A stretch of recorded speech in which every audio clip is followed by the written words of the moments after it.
Alcantara, nag-react sa Protected Redirected na comment ni Sandra Lemonon. Kamakailan, muling nagbigay inspirasyon ang kapuso aktres na si Kylene Alcantara sa kanyang mga tagasunod sa pamamagitan ng isang Instagram post na naglalaman ng isang makapangyarihang talata mula sa Biblia.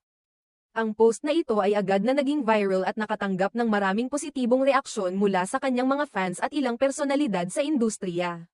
Sa kanyang Instagram, nagbahagi si Kylene ng isang carousel ng mga larawan, kung saan ang ikalawang slide ay naglalaman ng isang talata mula sa aklat ng bilang 24 minuto pasado alas 6:26, May the Lord bless you and protect you. May the Lord smile on you, and be gracious to you.